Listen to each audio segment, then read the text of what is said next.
Hello guys, तो मैं हूं पिंकी पालीवाल और आज हम पढ़ने वाले हैं केमिकल काइनेमेटिक्स चैप्टर का पार्ट नंबर 2। इससे पहले हम एक वीडियो पहले कर चुके हैं और अब है हमारे पास में पार्ट नंबर 2।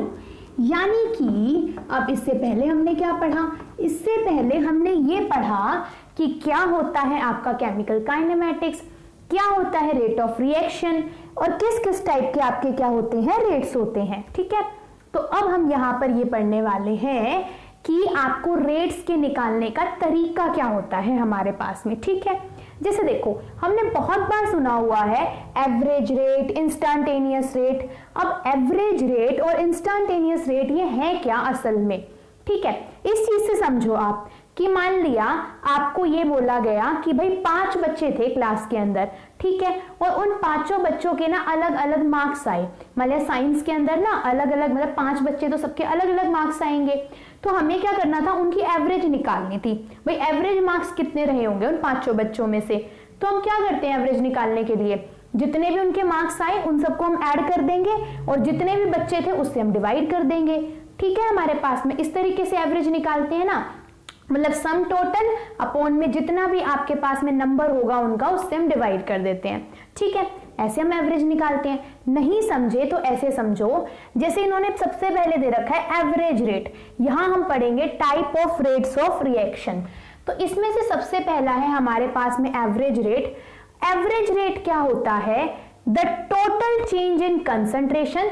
यहां पर इसका मतलब है कंसंट्रेशन, CONC, मैंने कंसंट्रेशन को शॉर्ट में लिखा हुआ है। So the total change in concentration divided by total time taken. यानी कि जो पूरा का पूरा ओवरऑल जब रिएक्शन हुई तो टोटल कितना चेंज आया रिएक्शन के अंदर। यूं समझो कि मान लिया आपने सबसे पहले क्या लिया था, 2 मोलर कोई रिएक्टेंट लिया था और बाद में जब रिएक्शन खत्म हो गई तो सपोज ये 2.5 मोलर रिएक्टेंट आपका बच गया। ठीक है, और हमें क्या निकालना है, एवरेज रेट निकालना है। तो हम क्या कहेंगे कि जितना भी आपके रिएक्टेंट के अमाउंट में चेंज आया हुआ होगा उसको तो हम रख देंगे ऊपर। यानी कि जैसे यहां पे देखो, अभी समझाती हूं, डेफिनेशन को दोबारा से देखो। The total change in concentration, जितना भी कंसंट्रेशन के अंदर चेंज आया होगा, divided by total time taken. जैसे देखो यहाँ पे कंसंट्रेशन के अंदर कितना चेंज आया, शुरुआत में जब रिएक्शन शुरू हुई थी तो था 2 मोलर, जब खत्म होगी तो कितना हुआ 0.25 मोलर। यानी नेट कितना चेंज आया आपकी कंसंट्रेशन के अंदर, यानी हमारे पास 1.75 मोलर का क्या आया कंसंट्रेशन के अंदर चेंज। अब मान लिया कि पूरी की पूरी रिएक्शन को खत्म होने के लिए सपोज 2 घंटे लगते हैं, तो 2 घंटे क्या हो गया हमारे पास में टाइम। तो हम क्या करेंगे, ऊपर डेल्टा एक्स यानी चेंज इन कंसंट्रेशन, रिएक्टेंट है प्रोडक्ट है कुछ भी हो सकता है आपके पास में, तो मान लिया कितना आया, ये आया 1.75, टोटल टाइम कितना लिया, 2 घंटे लिया, तो हम यहां से क्या निकाल सकते हैं, रेट ऑफ रिएक्शन को निकाल सकते हैं। ठीक है, यहां तक की बात। अब ठीक है, हम यहां से रेट को निकाल सकते हैं रिएक्शन को। अब एक बात ध्यान रखना कि अगर आपको देखना हो ना कि कहीं पर रेट ऑफ रिएक्शन नेगेटिव लिखा मिलेगा, कहीं पर पॉजिटिव, तो वो किस बात के ऊपर डिपेंड करता है कि अगर मान लिया आप रिएक्टेंट का रेट निकाल रहे हो तो वो आता है हमेशा नेगेटिव और हमारे पास प्रोडक्ट का रेट हमेशा क्या आता है, पॉजिटिव। क्योंकि हम हमेशा रेट निकालते टाइम हम क्या करते हैं, यहां पर हम हमेशा लिखते हैं फाइनल कंसंट्रेशन माइनस का इनिशियल कंसंट्रेशन, हम ऐसे निकालते हैं। ठीक है, अपॉन में टाइम। अब रिएक्टेंट की फाइनल कंसंट्रेशन तो डेफिनेटली कम ही होगी ना, क्योंकि वो तो यूज हो गया रिएक्शन के अंदर, तो इसीलिए जब रिएक्टेंट का रेट निकालते हैं तो वो आता है नेगेटिव और प्रोडक्ट का क्या आता है, पॉजिटिव, क्योंकि उसमें फाइनल आपकी कंसंट्रेशन बढ़ी होगी, क्योंकि प्रोडक्ट तो 0 पे था, 0 से कुछ अमाउंट में आगे बना ही होगा, जबकि रिएक्टेंट की अमाउंट क्या करी होगी, घटेगी, क्योंकि रिएक्टेंट तो खुद यूटिलाइज हो रहा है ना और प्रोडक्ट बन रहा है। तो ये चीज समझ में आई क्यों पॉजिटिव नेगेटिव आता है, क्योंकि हम हमेशा क्या करते हैं, फाइनल कंसंट्रेशन माइनस का इनिशियल कंसंट्रेशन। ठीक है, यहां तक की बात। अब देखो ये तो हो गया हमारा एवरेज रेट। अब इंस्टेंटेनियस रेट क्या होता है? इंस्टेंटेनियस रेट होता है the small change in concentration. अब मान लिया कि ये रिएक्शन पूरी की पूरी 2 घंटे के अंदर हुई थी, लेकिन मैं ये पूछ लूं कि जब ये रिएक्शन 10 सेकंड तक हुई थी, यानी शुरू से हुई, और मैंने पूछा कि भाई 10 सेकंड जब इस रिएक्शन को शुरू हुए होगे, तो मैं पूछ रही हूं कि इस 10 सेकंड पे क्या रेट ऑफ रिएक्शन रहा होगा। किसी पॉइंट ऑफ टाइम के ऊपर आपका रेट ऑफ रिएक्शन पूछना, 10 सेकंड के ऊपर पूछ लिया, 5 सेकंड के ऊपर पूछ लिया, यानी कि आप ना दिल्ली से चंडीगढ़ जा रहे हो, ठीक है, तो आप क्या करोगे, एक तो आप एवरेज स्पीड निकाल लो, एक वो पूछ ले कि भाई दिल्ली से निकलकर आप एक छोटे से गांव के पास पहुंचे, बताओ वहां क्या आपकी स्पीड थी। यानी किसी एक छोटे से पॉइंट के ऊपर अगर मैं पूछ लेती हूं तो वो कहलाता है इंस्टेंटेनियस रेट, यानी इंस्टेंट किसी पॉइंट पर इंस्टेंटली, इंस्टेंट मैगी हम बोलते हैं, मतलब किसी बिल्कुल जल्दी सी, मतलब एक छोटे से पॉइंट के ऊपर।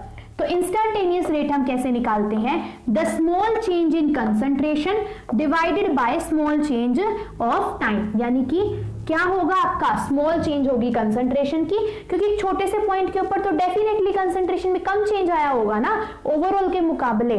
तो क्या होता है, the small change in concentration divided by small change in time at any instant हमें क्या देता है, इंस्टेंटेनियस रेट देता है, ठीक है। और रेट हम कैसे निकाल सकते हैं, dx बाय में dt से। अब देखो वहां मैंने डेल्टा लिखा था, यहां मैंने डी क्यों लिखा, क्योंकि डेल्टा का मतलब होता है जब लार्ज चेंज आता है, और इस डी का मतलब होता है डिफरेंशिएशन। डिफरेंशिएशन या फिर डिफरेंशियल हम क्यों बोलते हैं, क्योंकि जब भी हमें किसी स्मॉल अमाउंट के लिए कोई चीज निकालनी होती है ना तो हम इस डी सिंबल का यूज करते हैं, ठीक है। अगर स्मॉल अमाउंट यानी इंस्टेंटेनियस किसी पॉइंट पे निकाल रहे तो आप डी का यूज करोगे, वरना किसका यूज करोगे, डेल्टा का। कई बार यहाँ पे ऐसे भी लिखा मिल सकता है, इसका मतलब होता है आपके पास में डेल एक्स अपॉन में डेल टी, इसका मतलब भी यही होता है कि आप स्मॉल अमाउंट के लिए निकाल रहे हो, ठीक है। इन दोनों का ही मतलब कब रिप्रेजेंट करते हैं हम, जब स्मॉल अमाउंट के लिए निकाल ले, और डेल्टा का मतलब होता है जब लार्ज चेंज के लिए निकाल ले, ठीक है हमारे पास में। अच्छा हाँ, ये होता है आपके पास में लार्ज चेंज के लिए, और ये दोनों सिंबल्स होते हैं किसके लिए, स्मॉल चेंज के लिए, ठीक है। डेविएशन हमारे पास में। अब देखो आगे बात करते हैं, ये डी और ये वाले सिंबल का बस याद रखना, ठीक। आगे चलते हैं, हम ना दो ग्राफ दे रखे हैं हमको, या फिर पहले ये वाला ग्राफ देखो, मैंने ग्राफ बनाया कंसंट्रेशन और टाइम के रिस्पेक्ट में। तो क्या होता है कि प्रोडक्ट की कंसंट्रेशन टाइम के साथ साथ में बढ़ती है। यहाँ पे देखो टाइम नीचे वाले एक्सिस पे था, यानी टाइम की वैल्यू वाले यहाँ पे 0 सेकेंड रही होगी, तो यहाँ 1 हुई होगी, यहाँ 2 हुई होगी, यहाँ 3 हुई होगी, यहाँ पे 4, यहाँ पे 5, यानी क्या रहा होगा, टाइम तो नीचे आपका बढ़ ही रहा है हमेशा। तो टाइम के साथ में देखो कंसंट्रेशन की वैल्यू भी क्या कर रही है, इंक्रीज कर रही है, क्योंकि यहाँ पे ऊपर कंसंट्रेशन की वैल्यू भी तो इंक्रीज कर रही होगी ना। मान लिया 5 सेकेंड था, तो 5 सेकेंड के ऊपर देखो कंसंट्रेशन की वैल्यू ज्यादा मिलेगी, जबकि रिएक्टेंट की कंसंट्रेशन पहले ज्यादा होती है, और धीरे धीरे टाइम तो बढ़ रहा है लेकिन टाइम के साथ में रिएक्टेंट की कंसंट्रेशन क्या होती है, घटती है। तो ये ग्राफ हमें शो करता है कि कैसे प्रोडक्ट की कंसंट्रेशन तो टाइम के साथ में बढ़ती है, जबकि रिएक्टेंट की कंसंट्रेशन टाइम के साथ में क्या करती है, घटती है, ठीक है हमारे पास में। अब देखो आगे मैंने यहाँ पे दो ग्राफ ले रखे हैं।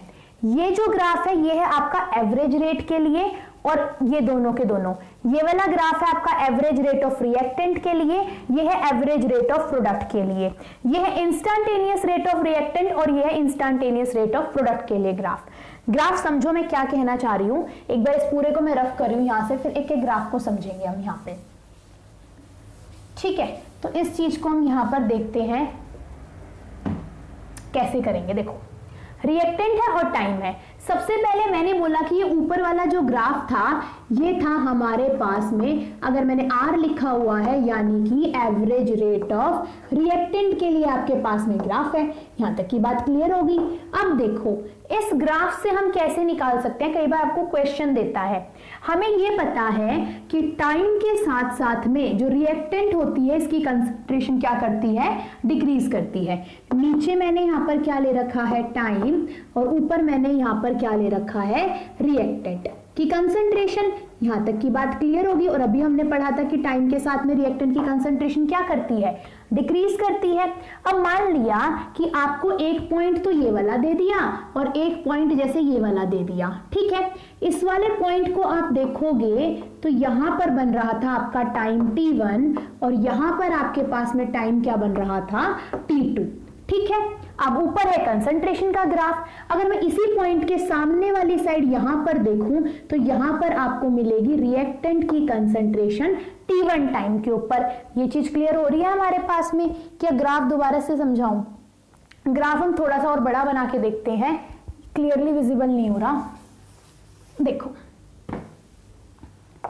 इस तरीके से हमारे पास में ग्राफ है। मैंने कहा कि रिएक्टेंट की कंसंट्रेशन घटेगी। अब मुझे क्या करना है, एक इस वाले पॉइंट के ऊपर और एक इस वाले पॉइंट के बीच में मुझे रेट निकालना है। ठीक है, तो मैंने क्या देखा कि इस वाले पॉइंट के ऊपर तो टाइम था t1 और इस वाले पॉइंट के ऊपर टाइम था मेरे पास में t2, ठीक है, या इसको मैं t1 मानती हूं और इसको t2, क्योंकि टाइम आगे की साइड बढ़ेगा ना हमारे पास में। अब यहाँ पे ध्यान से देखो, इस t1 टाइम के ऊपर अगर मैंने नीचे टाइम ले रखा था तो यहाँ पर मैंने ली थी कंसंट्रेशन ऑफ रिएक्टेंट। यहाँ तक की बात ठीक होगी, रिएक्टेंट को हमने R से रिप्रेजेंट कर दिया। तो इस t1 टाइम के ऊपर यहाँ पर मैंने देखी कि रिएक्टेंट की कंसंट्रेशन थी R1। इस t2 टाइम के ऊपर अगर मुझे रिएक्टेंट की कंसंट्रेशन देखनी है तो मैं इसके बिल्कुल सामने इस तरीके से लाइन को ड्रॉ करूंगी और यहाँ पर क्या आ जाएगी मेरे पास में रिएक्टेंट की कंसंट्रेशन t2 टाइम के ऊपर, ठीक है। अब मुझे इन दोनों के बीच में निकालना था एवरेज रेट। तो हम कैसे निकालते हैं एवरेज रेट? एवरेज रेट निकालने का ये फॉर्मूला होता है ना, डेल्टा x अपॉन में डेल्टा का t। इसका मतलब क्या कि final concentration of reactant minus का initial concentration of reactant upon में टाइम, यही तो हम बोलते हैं ना यहाँ पे।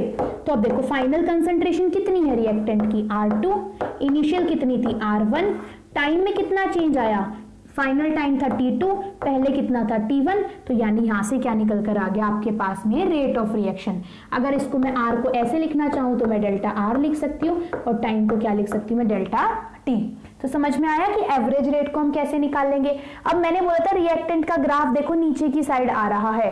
नीचे की साइड का मतलब देखो कि मान लिया यहाँ पर अगर रिएक्टेंट की कंसंट्रेशन आपके पास में 5 मोलर रही होगी तो यहाँ रिएक्टेंट की कंसंट्रेशन 3 मोलर रही होगी, क्योंकि देखो ग्राफ नीचे की साइड घट रहा है और यह है फाइनल पॉइंट, यानी कि फाइनल पॉइंट पे कंसंट्रेशन क्या करी, घटी। इसीलिए आपके पास में एवरेज रेट जो रिएक्टेंट का आएगा वो कैसा आएगा आपके पास में, वो आएगा नेगेटिव में। ये चीज क्लियर होगी। ये था हमारे पास में पहला ग्राफ, यानी कि ये वाला ग्राफ। यहां तक की बात क्लियर होगी हमारे पास में। अब यहीं पर ही मैं निकालूंगी प्रोडक्ट के लिए ग्राफ। तो उसके अंदर देखो प्रोडक्ट के लिए ग्राफ जब हम निकालेंगे तो सिर्फ क्या चेंज आएगा, अब प्रोडक्ट के लिए सबसे पहली बात तो ये ग्राफ ही बदल जाएगा। प्रोडक्ट के लिए जब हम ग्राफ निकालेंगे यहाँ पर एवरेज रेट के अंदर तो वो ग्राफ आपका आएगा उस वाले तरीके से, यानी ये अब आपका बढ़ेगा टाइम के साथ में ग्राफ, ठीक है। जो ये सेकंड वाला ग्राफ है ये है आपके पास में एवरेज रेट ऑफ प्रोडक्ट के लिए ग्राफ। यहां तक की बात हमारे पास में क्लियर हो जाती है। किसके लिए है, एवरेज रेट ऑफ प्रोडक्ट के लिए हमारे पास में ग्राफ है। क्लियर हो रहा है यहां तक की बात, ठीक है। अब देखो यहां पर हम बात करें, यहां पर मैंने फिर से देखा कि मान लिया एक पॉइंट इन्होंने ये वाला ले लिया और एक पॉइंट यहां पर ले लिया। नीचे मैंने टाइम को रिप्रेजेंट किया था और ऊपर मैंने किसको रिप्रेजेंट किया था, कंसंट्रेशन को। लेकिन अब किसकी कंसंट्रेशन है, प्रोडक्ट की, तो मैंने P लिख दिया। मैंने देखा कि इस T1 टाइम के ऊपर कंसंट्रेशन है, इसके सामने वाली साइड ऐसे डॉट डॉट लगाएंगे, यहां पर आ जाएगी आपके पास में कंसंट्रेशन T1 टाइम पर। दूसरा इस वाले पॉइंट पे निकालनी थी तो हम इसको ऐसे डॉटेड ड्रॉ करेंगे। यहाँ पर आपका T2 टाइम आ गया और इसके सामने जब हम यहाँ पर देखेंगे तो ये क्या आ गया आपके पास में P2, यानी प्रोडक्ट की कंसंट्रेशन। यहाँ तक की बात क्लियर होगी हमारे पास में। तो अब देखो इस केस के अंदर हम रेट कैसे निकालेंगे। यहाँ पर देखो ग्राफ ऊपर की साइड जा रहा है, यानी कि यहाँ मान लिया आपकी अगर 3 मोलर कंसंट्रेशन पहले रही होगी प्रोडक्ट की तो बाद में क्या होगी 5 मोलर, यानी कंसंट्रेशन बढ़ रही है। तो यानी ग्राफ कैसा आ रहा है आपका, ऊपर की साइड। यहां पर अगर हम रेट निकालेंगे तो फिर हम क्या पुट करेंगे, फाइनल माइनस का इनिशियल। फाइनल कंसंट्रेशन कितनी होगी, P2 प्रोडक्ट की, इनिशियल P1, टाइम कितना हो जाएगा change in time, T2 minus का T1। और ये वैल्यू अब आपके पास में क्या आने वाली है, प्लस की आएगी, क्योंकि प्रोडक्ट की कंसंट्रेशन क्या कर रही है, बढ़ रही है। ये चीज क्लियर होगी हमारे पास में। ये थे हमारे पास में एवरेज रेट निकालने के लिए ग्राफ। अब है हमारे पास में इंस्टेंटेनियस रेट निकालने के लिए ग्राफ। तो उसको देखो, इंस्टेंटेनियस का मतलब है कि किसी पॉइंट के ऊपर आपको निकालना है, ठीक है। जैसे इस ग्राफ को बस एक बार दोबारा समझा देती हूँ, फिर उसमें से समझा दूंगी। जैसे मान लिया कि ऐसा कोई ग्राफ था आपके पास में, वो बोलता है कि भाई इस वाले पॉइंट के ऊपर मुझे रेट निकाल के दे। तो हम क्या करते हैं ऐसे ग्राफ के अंदर, यहाँ पर हम एक स्लोप ड्रॉ करते हैं। स्लोप का मतलब होता है कि आप जिस पॉइंट के अंदर आपको निकालना है ना, उसके ऊपर ऐसी आप सीधी लाइन ड्रॉ कर दो। दोबारा से समझाती हूँ कैसे, देखो मान लिया थोड़ा सा ऐसे ग्राफ था, ठीक है, हमारे पास में इस वाले पॉइंट पे निकालनी थी। तो यहाँ क्या करो, आप एक ऐसी ना बस लाइन ड्रॉ कर दो जो कि सीधी हो। सीधी लाइन ऐसे ड्रॉ कर देनी है हमको, ठीक है। ग्राफ तो आगे कर्व में जा रहा था, हमें सीधी लाइन ड्रॉ करनी है जो इस वाले पॉइंट से पास करे। फिर क्या करो, इस वाली लाइन को आगे की साइड एक्सटेंड करो, जहां पर ये काटती है, यानी नीचे काटेगी टाइम वाले एक्सिस को और ऊपर काटेगी किसको, कंसंट्रेशन वाले एक्सिस को। तो इस वाले पॉइंट को अब आप नाम दे दो, मान लिया इस वाले को मैंने ए नाम दे दिया, इसको ओ, इसको मैंने बी नाम दे दिया। ठीक है हमारे पास में। अब देखो ध्यान से, यहां पर देखो कि इस वाले पॉइंट पे टाइम क्या है आपके पास में, यहां पर मैंने लिख दिया भैया टी टाइम होगा अपने पास में। ये चीज क्लियर होगी हमारे पास में। अब जब हम इस तरीके से स्लोप ड्रॉ करते हैं, जो मैंने तिरछी लाइन लिखी, तो उस केस में जब आपको रेट निकालना हो तो उसका फॉर्मूला होगा आपका टेंजेंट थीटा, क्योंकि स्लोप को हम रिप्रेजेंट करते हैं टेंजेंट थीटा से। और यहां आप देखोगे तो ये स्लोप ऐसे नीचे की साइड आपका जा रहा है, इसीलिए यहां पर इस स्लोप की वैल्यू आती है नेगेटिव। यानी कि ऐसे मानो कि जो स्लोप है आपके पास में ये आएगा नेगेटिव का टेंजेंट थीटा, क्योंकि ये ग्राफ कैसा आ रहा है, ऐसे नीचे की साइड आपका स्लोप जा रहा है। अगर ऐसे ऊपर की साइड जाता तो आपका पॉजिटिव आता। जैसे यहाँ पर देखो स्लोप ऊपर की साइड है, यहाँ पे नीचे की साइड है रिएक्टेंट के केस में। तो अगर ग्राफ अगर एमसीक्यू में भी पूछ ले कि दोनों में से बताओ कौन सा रिएक्टेंट का ग्राफ होगा और कौन सा प्रोडक्ट का, तो जिसमें स्लोप ऐसे नीचे की साइड हो वो होता है रिएक्टेंट का, और जिसमें से ऊपर की साइड हो वो किसका ग्राफ होता है, प्रोडक्ट का हमेशा। यहां तक की बात क्लियर होगी। अब देखो स्लोप हो गया आपका माइनस टेंजेंट थीटा के बराबर। अब हम यहाँ पे देखेंगे, देखो टेंजेंट थीटा का क्या फॉर्मूला होता है, टेंजेंट थीटा होता है बेस अपॉन का परपेंडिकुलर। अब मान लिया कि थीटा आपका यहाँ पर बन रहा है, ठीक है, ये यहाँ पे देखो, यहाँ हमने थीटा बनाया, ठीक है, सपोज यहाँ पे थीटा है, तो थीटा के सामने वाली साइड यानी कि OA ये होता है परपेंडिकुलर, और जो दूसरे वाली साइड बचेगी थीटा के बिल्कुल सामने वाली साइड परपेंडिकुलर, और जो नीचे वाली साइड होती है ये कहलाती है बेस। तो परपेंडिकुलर क्या आ गया अपने पास में OA, और बेस कितना आ गया आपके पास में OB। तो यहां से आप क्या निकाल सकते हो, स्लोप की वैल्यू निकाल सकते हो। यानी जब आपको इंस्टेंटेनियस रेट निकालना हो तो हम किससे निकालते हैं, स्लोप की मदद से निकालते हैं। ठीक है हमारे पास में यहां तक की बात। ये ग्राफ था आपका रिएक्टेंट के लिए, जबकि प्रोडक्ट के लिए ग्राफ कैसा आएगा, ऐसे ऊपर की साइड। कहो तो मैं इसका भी डायग्राम समझा देती हूँ कैसे है। ये किसके लिए था, ये था हमारा इंस्टेंटेनियस रेट फॉर रिएक्टेंट के लिए ग्राफ। ठीक है, किसके लिए है ये हमारे पास में, इंस्टेंटेनियस के लिए। ग्राफ नंबर जो 3rd है। ठीक, अब 4th नंबर वाले ग्राफ की अगर मैं बात करूं तो यहाँ पे इसका ग्राफ देखो, कुछ इस तरीके से ग्राफ है। ये ग्राफ ऊपर की साइड जा रहा था, इस वाले पॉइंट पे हमें निकालना था, तो हम ऐसी सीधी लाइन ड्रॉ करेंगे। ये अपना हो गया स्लोप। अब ये जहां पे भी आपको इस वाले एक्सिस पे कट करेगा, फिर इस वाले एक्सिस को आप ऐसे कि यहाँ बढ़ा लो, और यहाँ पर आपके पास में जहां तक भी आप इसे लेकर गए इसको ऐसे नीचे की साइड ले आओ। ठीक है हमारे पास में ये आपका स्लोप बन जाएगा। फिर इनको मार्क कर दो A, O एंड B आपके पास में। फिर हम इसको सॉल्व कर सकते हैं। जैसे यहाँ मैंने मान लिया यहाँ पे थीटा बनेगा, तो थीटा यानी टेंजेंट थीटा हमारे पास में आएगा, थीटा के सामने वाला परपेंडिकुलर यानी कि OA, और नीचे क्या हो गया, बेस यानी कि OB। ठीक है, तो यानी जो भी आपकी इस OB की वैल्यू आएगी, क्योंकि देखो अब यहाँ पे आप इसको जब ड्रॉ करोगे नीचे, तो इस OB की यहाँ से कुछ ना कुछ तो वैल्यू आएगी ना, और वहीं इस ग्राफ में आप यहाँ पर देखोगे तो इस OA की कुछ ना कुछ वैल्यू आएगी। जैसे इस तरीके से समझो, ठीक है, मैंने यहाँ पे स्लोप बना दिया, अब इस लाइन को मैं नीचे ड्रॉ करूंगी तभी तो मुझे वैल्यू पता चलेगी। सपोज यहाँ पर T1 टाइम था, यहाँ पर T2 टाइम था। कंसंट्रेशन में देखो यहाँ पर मान लिया P1 वैल्यू थी, और इस वाली लाइन को जब आपने यहाँ पर प्रोड्यूस करा तो यहाँ पे P2 वैल्यू थी। फिर वहां से हम क्या निकाल सकते हैं, आपका स्लोप निकाल सकते हैं। जैसे कि टेंजेंट थीटा किसके बराबर है, थीटा के सामने वाला परपेंडिकुलर यानी OA अपॉन का OB। अब देखो इस OA की वैल्यू क्या आएगी आपके पास में, OA की वैल्यू आपके पास में आएगी P2 माइनस के P1 के बराबर। OB यानी इस OB को नीचे की साइड लेकर गए तो इसकी वैल्यू क्या आएगी, T2 माइनस के T1 के बराबर। तो यहां से हम क्या निकाल सकते हैं, इंस्टेंटेनियस रेट। ठीक है, हमारे पास में ये 4 ग्राफ डायरेक्टली पूछे जाते हैं कि प्रोडक्ट का ग्राफ बनाओ, रिएक्टेंट का ग्राफ बनाओ।